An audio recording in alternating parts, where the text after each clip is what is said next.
রংপুর জেলার পীরগাছা থানা থেকে একটু দূরে জংলাকীর্ণ ইটাকুমারী জমিদার বাড়ির পাশে রয়েছে এক বিশাল দিঘি। লোকে বলে এটি চৌঠুরানীর দিঘি।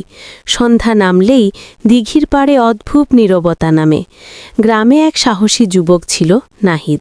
সে শুনেছিল দিঘির জলে নাকি এক দীর্ঘশ্বাস ফেলে যাওয়া জমিদার গৃহবধূর আত্মা ঘুরে বেড়ায়।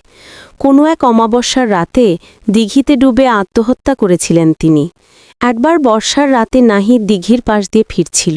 হঠাৎ সে দেখল দিঘির জলের ওপর ভেজা শাড়ি পরা এক নারী, জমিদার গৃহবধূ, ফিসফিস করে কাঁদছেন। সেই কান্নার শব্দ শুনে নাহিদের গায়ের লোম দাঁড়িয়ে গেল।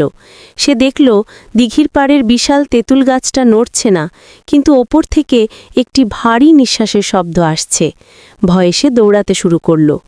পরের দিন সকালে সবাই দেখল তেঁতুল গাছের ডালটায় যেন পোড়া শাড়ির কিছুটা অংশ লেগে আছে। আর সেই রাতে নাহিদের ঘরের দরজায় টোকা পড়েছিল। তারপর নাহিদ আর কখনো দিঘির পাড় দিয়ে যায়নি।